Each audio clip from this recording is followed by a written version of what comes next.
What's good, people? Welcome to another episode of my Immigrant Diary. My name is Precious. My name is Wale. All right. So, Wale, today we have a full house and we have so much exciting, so much dramatic, so much, intriguing stories, to share. I look forward to just bringing it, laying it all out. And so stay with us as we talk about talent leaving US, Europeans being deported from the US, a major lawsuit against the US government right now, a groundbreaking immigration move in Spain, and a whole lot of other stories. So, Wale, how have you been? Good. I'm still enjoying the warm weather over here, considering it is January, which is supposed to be one of the coldest months. This is actually...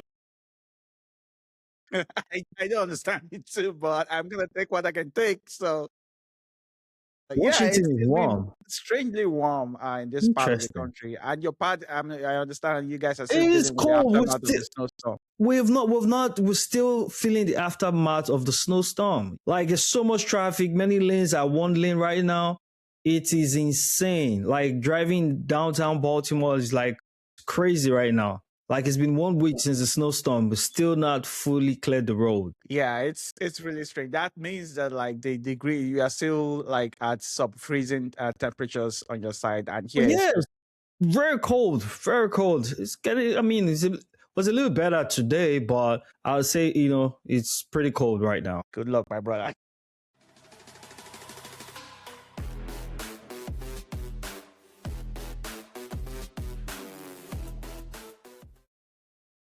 All right, then. So the first on our agenda is the H-1B outbreak. I don't know, Wale, if you saw the story about the lady called Sanjana Ramana on Instagram. She shared a story about the fact that she's leaving the US.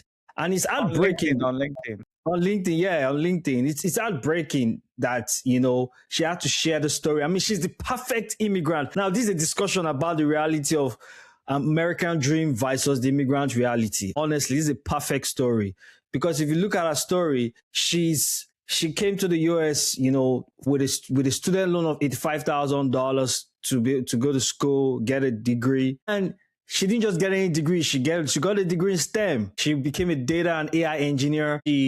She was an entrepreneur, sold her own first SaaS solution. She worked in tech, had earned six figures. She gave a TED talk. She was a public speaker. Like, she was the perfect immigrant. But guess what? After 3 failures with the H-1B visa, she packed a bag and left America. Yeah, this is one of the things that I personally, I don't really like about the H-1B visa, and generally also about immigration for especially people with talents. Like, they really needs to get better. I don't know how the government is going to work around it because currently the H-1B visa is basically a lottery. So yes, it is. You might get it, you might not get it. It's something that is very sad. And she tried 3 times, I understand correctly. That means she tried for 3 years after her graduation, which is after you graduate, you do get like 3 years to be able to apply for the H-1B visa. And if you don't get it, I'm not sure if she had other options. But if you have a talent like her and you've built this company, you've worked with these companies, and you'll be able to prove what you can do, you would rather just go and invest that time in other countries and just try to solve problems without worrying about visa or whether you'll be able to stay here this month or next year. I can understand that frustration, but one thing I really like about what she also posted about is that she was grateful for the opportunity. Although she's frustrated with the system, but she's grateful for the opportunities. I wish her good luck. For me, this is one of the things or the challenges that I think the current administration should solve. Provide a pathway for STEM people, for people to be able to remain here without all this lottery thing. Like, right now, you are not sure if you're going to remain or not. And America loses, like, with talents like this. Yeah, America loses, Wale. You're correct about that. America just lost a great talent. And, it's so unfortunate because the way the H-1B visa work is such that it is not a respecter of skill. It's a lottery. Yeah. If you fit in, if you meet the requirement, you are put in a bucket And, if your name is not picked, it's not picked. If you're picked, then you're picked. Like, you could be a first class graduate, top of your class, top of the industry, and someone who is not top of the class, who qualifies as well, can be picked due to the lottery system. So I think you're right when you say the American government needs to look for a way to kind of maintain talent, especially top talent, like, what's her name?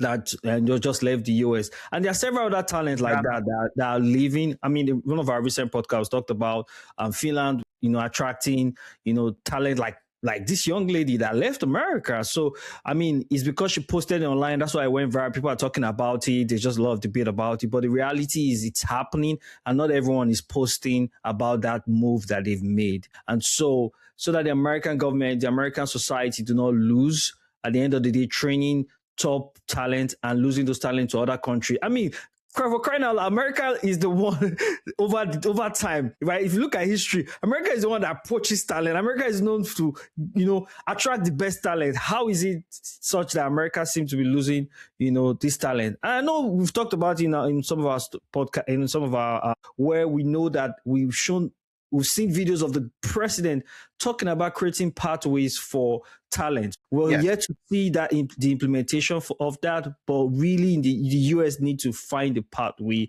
to keep top talent. Absolutely. Anyways, a Polish woman, a European, living illegal in the US for over 20 years is being deported back to Poland. Ali, this is mad. This is insane. Think about it. 20 years invested in the US. Like, she's never left the US. She's never been back to Poland in 20 years. And besides, she lived in Poland for only 10 years of her life. So she's living in a country where she knows and have people, her family is with her. She's the caregiver of her sick husband. And she has her kids here in the US. Like, it is insane. Our family are US citizens, but she has to go back to Poland. And and it's a court order. So she has trained, as I was talking to you, as we're making this video right now, she's gone back, because the last update is that she's gone. And the family is devastated, trying to find a pathway to try to bring their mother back, because she's gone. And that's the system that people are facing right now. Be around after receiving notice that her stay of removal request was denied by ICE enforcement and removal operations. It's just a complete shock. She just is speechless. How can you go back to a country where you have literally nothing? Irina Subaryska is a Polish citizen and only lived there for about 10 years, compared to over 2 decades in the United States. Her and my dad came to the country to help, build a better life and start a strong foundation for my brother and myself. And they've worked hard. She's saying, look around us, like, we have this home. We work for everything ourselves. We never asked for anything. All while keeping up with immigration. They just look at her as a criminal, I guess, and that's just the heartbreaking part, is like, she's never done anything. It's not that she's the nicest person in the world, so I just don't get it. Irina is also her husband's caretaker. He suffers from diabetes, arthritis, and depression, but his family fears will only worsen once his wife is gone. He just doesn't know how he's going to be able to continue on with his daily life without his wife by his side. The family has been doing everything in their power to put a stop to this. They spoke with a lawyer, contacted state senators, and reached out to us. It's just all not fair. I think the whole case just wasn't fair. I don't think she was... Yes, I'm not sure the reason why she couldn't complete our transition into being like a legal resident of the United States. But this is one of those situations that the system is working exactly as it is. It's unfortunate that she's caught in the web of the system. And this is one of those things that I think that I think the administration can definitely, take provisions for people like this, because like you said, like she's lived there for 20 years. And I think I also saw I saw like an Instagram post about it, where they, at least what the family says, that, they've always worked hard. They've never, claimed anything from the system. And they are more or less like, also like, at least from what they say, they're model citizens. Besides, of course, being illegal and all that. So it's definitely going to be tough. I can't imagine being the husband right now, and I'm here with my kids. That means what she used to do is going to fall on the kids. Now they have a lot more financial burden on their hands. They have to seek ways. Maybe they have to get a nurse.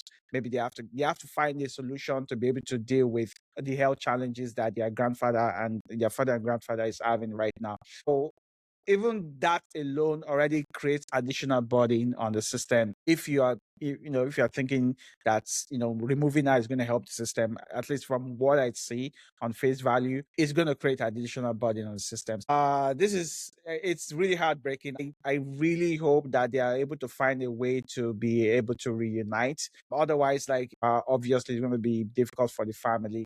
But I really hope they're able to find a way to be able to return and be reunited with each other. Yeah, I hope so, because I don't know how the family is going to cope with the situation, because it's a very devastating situation. I can't even imagine a close family member of mine being in that exact kind of situation. I don't even know what I would do. Do you get what I'm saying? It's just, just imagine the mental state of the woman herself, just the trauma of what's happening to her. But that's the thing about a system. Do you get what I'm saying? The system is not a respecter of human emotions and feeling. The system is set up, for the best reasons or best situations, to be candid with you. But sometimes there are very thin lines that are just, except you are not human or you don't have human empathy, you wouldn't feel something. But then the system, like you said, she's been caught in the web, and that happens to lots of people sometimes. But it's unfortunate that this happened, But moving on. So the Trump administration is facing a lawsuit over a massive visa freeze affecting immigrants from 75 countries. In our recent podcast, we talked about the deep freeze, and today we are bringing up the news that the Trump administration has been sued. The policy kick-started in January 2026, pausing immigration visa insurance, which is basically green cards, right? For nationals from places like Afghanistan, Somalia, Brazil, Colombia, Russia, Nigeria, just to mention a few countries, right? The department claims or says it's to prevent people who might rely on public benefits, right? Which is referred to as a crackdown on public charge risk. But the individuals who have been affected, NGOs, organizations who have been affected, have filed this petition and case against the US government, claiming that there has always been regulations about public charge, especially for green card applicants, right? And so there's a process that checkmates that people who come in through that channel, legal immigration, are not dependent on public benefit. Because if they are, then the sponsors will be held liable. So there's there's an existing process to prevent that. And so the government claiming this fact does not kind of sit well with a lot of people who are affected. Trump's first term, when he came up with something very similar, he talked about it from the point of security, and that is different. From the point of security, some of the Islamic countries were banned from the US, and maybe some level of data sharing and access. Because of that, Nigeria and some other countries were on the list. They were not necessarily, extremists. This is as a result of public charge, right? That's the claim. But then the people who filed the cases are also claiming that if it is because of public charge, then why there 75 countries selected and other people from other countries can come to the US? How is that different? So that's the case that they brought against the US, and these are just the basis for filing that case. I am an immigrant. I'm a little bit biased about this, more so because I'm Nigerian. This is something I'm passionate about. This is something I follow regularly. And when I first heard about the freeze, I definitely wasn't happy about it. People from these nations are dependent on welfare. We are putting a pause on their immigration status. So I'm surprised why they go about it that way. But I'm also surprised that the organization that sued the Trump administration did not seek injunction. Maybe they're still seeking injunction. Maybe it's still ongoing. But because usually, take for example, with the citizenship, the birthright citizenship ban, I think they sought an injunction first before they now proceed with the suit. I'm not sure which one. Maybe they will go hand in hand. I'm not really familiar with how this law thing works. With this case, I would expect the same, but the article doesn't say that. One of the other people that this affected is actually a doctor. I think his specialization is in endocrinology, which is, I think, study of the kidneys, if I get that correctly. A kidney doctor, basically.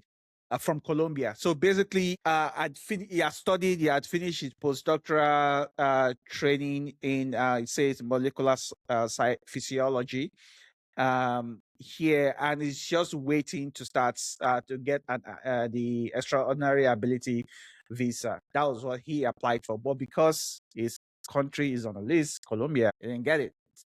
Those are the kinds of people that the United States needs. Our countries in the world will always be short of talent, especially in the healthcare sector and in other important sectors. But because of these kinds of ban or pause or suspension that is blanket across several countries, it's definitely going to tell on the United States eventually. What I'm hoping is that like the administration can really sort this out as quickly as possible. But with this kind of move, no one knows what the administration has in mind or when they are going to remove the ban or the solutions that they want to propose to be able to remove the problem that they are talking about. No one knows about it.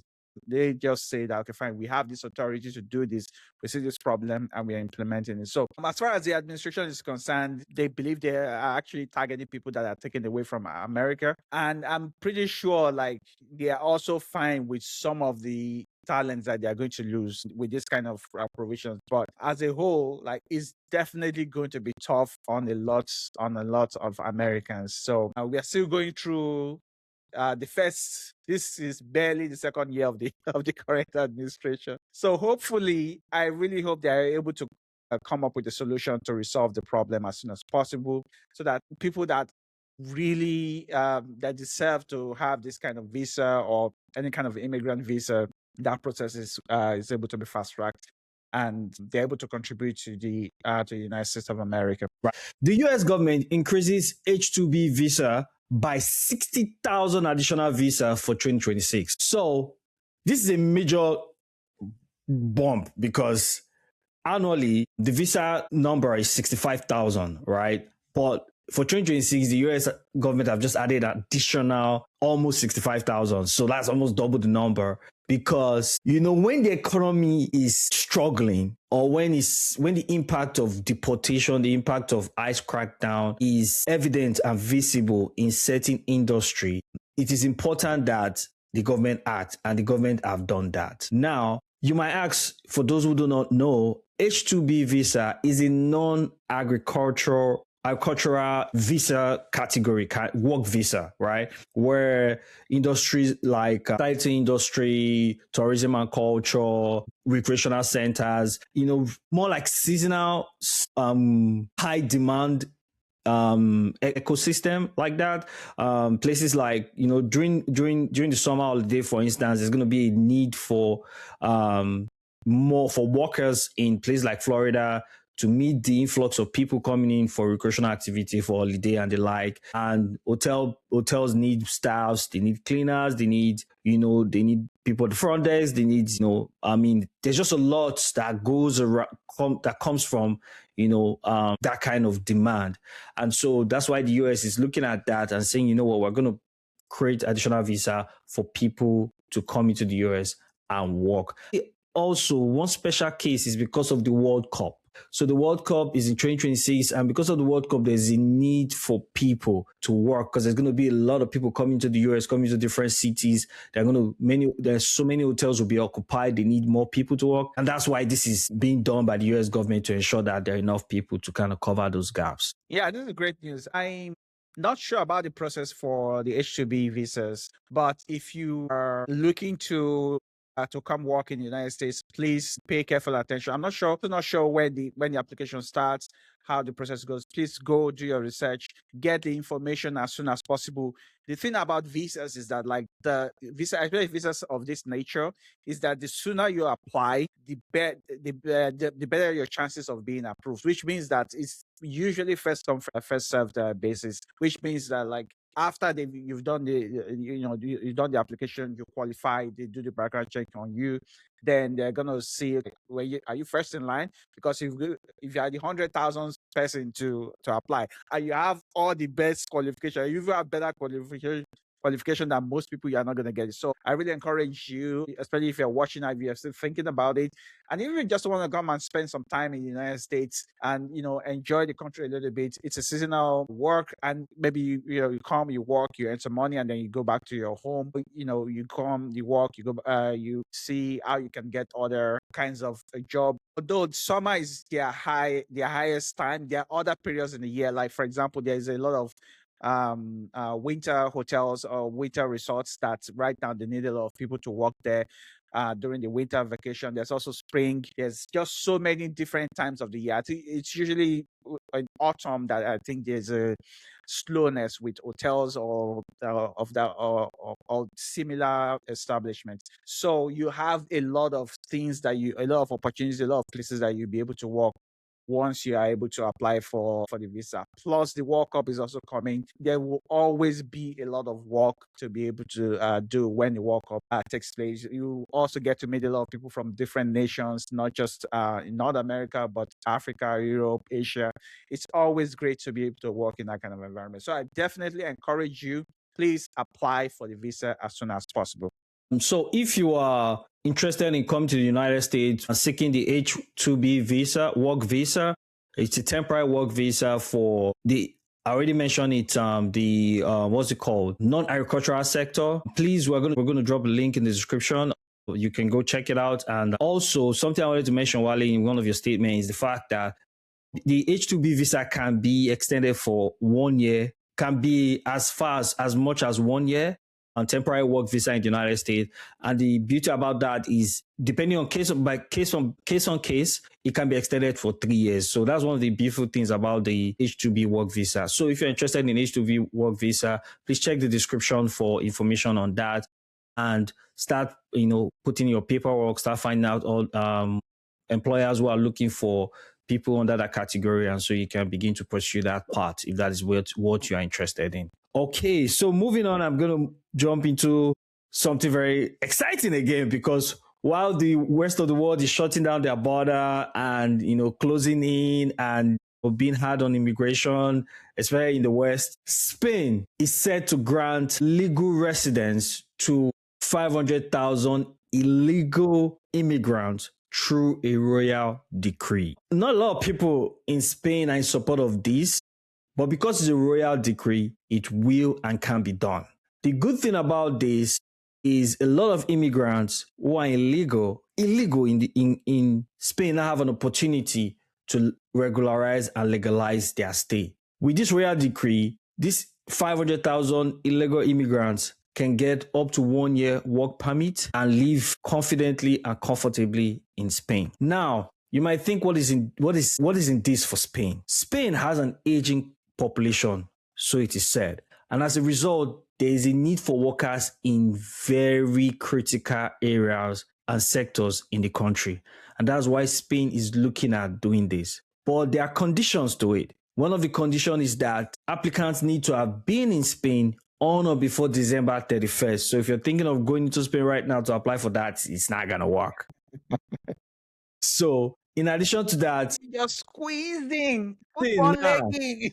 You have to be in Spain. You have to have been in Spain before December 31st of 2025. And the application process will start by April and end in June. So it's a 3-month window. Well, you know what this reminds me of? It reminds me of the UAE. The UAE have something very similar for illegal immigrants that comes out intermittently. No, I don't say regularly, where illegal immigrants can go in, fill in paperwork, make some payment, and get work permit and become legal. Yes, the UAE have that. But it's interesting that Spain is doing such. I really commend, the royal family, or for whoever is in charge of the royal decree. I was surprised when I heard this because of the trend in the West against immigration. A lot of countries are against immigration, and maybe not against, but I would say there's a movement towards reducing or pausing or immigration or something like that, or at least controlling immigration to a great extent. Now, illegal immigration is what I have to be very specific about here, not just any kind of immigration. When I heard this, I honestly didn't know what to make of it, but it looks like like what you said, generally as a population, that's not something that the population is in line with. But if I'm going to think as a king, if I'm going to think about the economy, think about like where the problems are starting to occur. It can even be possible that people that are even working for the royal family, they used to have, I don't know, say 1,000 previously. Now they maybe like 200 or 300, and they continue to put out ads to try to hire the natives and to come and work with the royal family. They can't find anyone. They will be feeling it. So I understand from their perspective, they are already feeling it. They are trying to get more young people who are ready to work, who are ready to really put in a lot of the efforts to make the economy functional. If you have this. Yeah, if you already have 500,000 people that are there and you already have a declining age population, for me, I understand why it makes sense to just say, okay, fine, like we really need to grant these people this kind of rights so that we can really kickstart our economy. And there are several good things about that. Of course, there's a challenge of the negative side.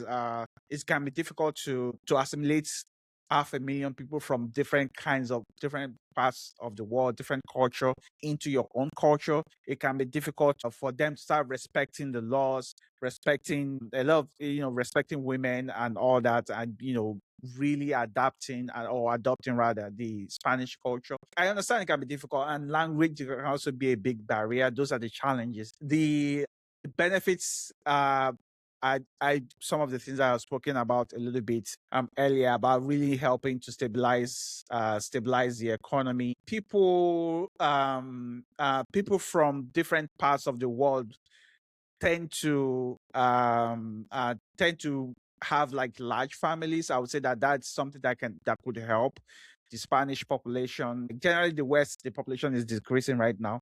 That's something that could help the population. Right now, there's no solution for declining population in the West. Right now, there's like zero solution out there, which means that like they need to find a way to boost the economy, to boost the population, to help them have a better future. And if you are looking at, in the next 2 years, we are going to reduce the article said 800,000 people are going to be gone from the population, which means that there are more people dying than they are giving birth to. 800,000.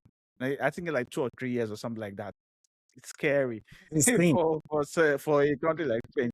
So issuing that is definitely part of the solution to be able to deal with the challenges that is going to come with that. And you can also look at Spain is already is a neighbor with Greece. Greece, I don't know, I think 10 years ago, 15 years, they had like a serious economic crisis. They also have an issue with population decline, and a lot of the younger people in Greece were also leaving. Plus, they weren't giving birth to enough kids. So that create like a terrible crisis for Greece. If you're Spain, Greece is more or less your neighbor. You're seeing the example over there. You think that we really need to do something about it.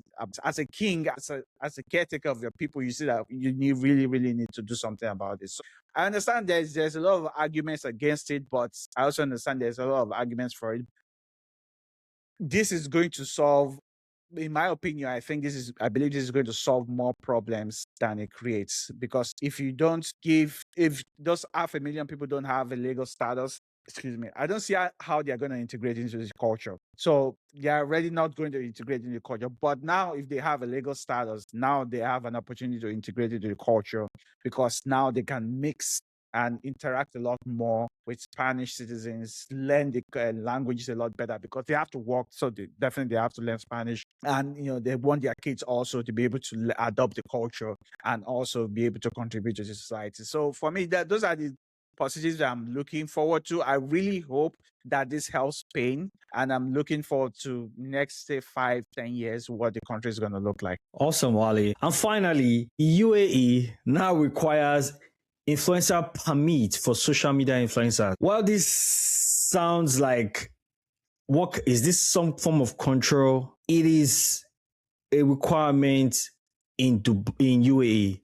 One of the reasons the UAE put forward for why they've decided to go this route is because of the spread of false narrative, false promotion, false advertisement that is going online uncontrolled. For that reason, they have come up with a strategy to kind of mitigate against that impact. If influencers are going to, influence and promote brands, they need to have their influential permit number next to it, because that way they know who to hold liable when things go south.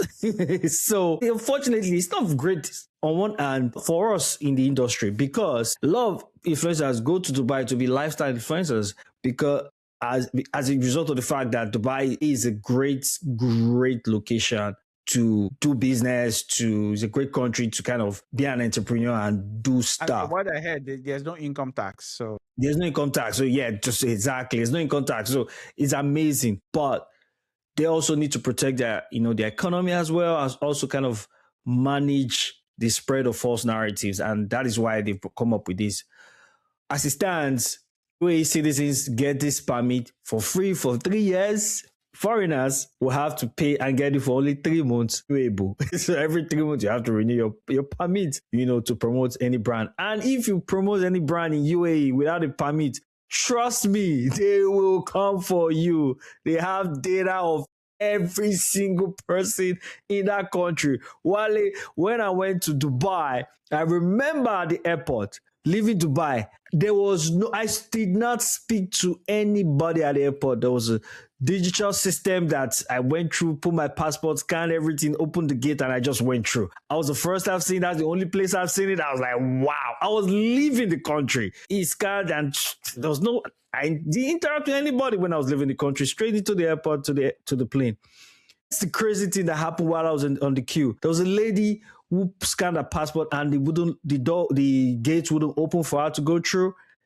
One of the representatives standing a few feet away called her, look into the system, and said she had fines to pay. So she was not leaving the country without paying those fines. I was like, wow. So honestly, I mean, visiting UAE was an experience, just to see the level of technology and how the fact that nobody's chasing anybody, there's camera everywhere. Nobody's going to chase you. If you go beyond the speed limit, you will get a text message that you have been fined and you have to pay the fine, Yeah. It's one of those things I'm surprised about, but also, like, I have heard several news of influencers going to Dubai and not really behaving properly. That might be like one of the factors for them to create this kind of is it a law or a rule that you would call it? But I'm also sure that it's also a way for them to also educate influencers, especially. So if you're going to go to Dubai or any part of the UAE, you need to understand the rules, generally speaking. And the thing with influencers is that, like, a lot of influencers might not necessarily understand that the culture is just, especially if you're coming from the West, the culture is just different over there. You need to understand the difference in the culture. You can definitely enjoy a lot of Western things in the Middle East, generally speaking. These differences in the culture can cause a lot of trouble. It has caused trouble for several influencers that has landed them in jail. And like you said, in this case, this lady had fines, and maybe they felt like, it didn't matter. I'm going to go and to my country anyway. Nobody's going to get me. They're still going to get you at the airport. Exactly. I mean, I'm sure she was leaving the country thinking, nobody's going to get me, Yeah, so there's in a country like generally the Middle East, and also the developed countries in the Middle East like the UAE, a lot of things are automated. The rules are very strictly followed. So you can't say that, you want to bend the rules a little bit. As long as the rules exist, just follow it and you'll be fine. And they do have a lot of freedom. Like you said, you've been there, you enjoyed the different facilities and services that they have for foreigners, for tourists. You can definitely enjoy all of that, but you also need to understand the rules. I think part of the permit process is going to tell you, okay, these are our rules. Make sure you understand them. So it's just to educate influencers. They do want influencers to come to Dubai, because influencers, again, they're advertising the country for other people to come to. So they do want them, but they also want them to be able to understand the rules. This is this is just speculation on my side, but this is what I'll be thinking if I'm going to create a permit process like that, especially to target influencers. But again, it targets influencers. I think also other advertisers are also included, something like that. But definitely, this is something that you should be culture difference always plays a big part whenever you're traveling to other parts of the world. Yeah, Wally, powerful stuff today. Immigration has its highs and low, travel has its highs and low, but knowledge is power. Exactly. Thank you for joining us today. Please drop a comment, drop comments in the comment sections, and let us know your thoughts. And if you have a great story you want us to talk about, please drop it in the comment as well. Subscribe, like, share our videos as we bring you great updates around the world. Bye for now. All right then.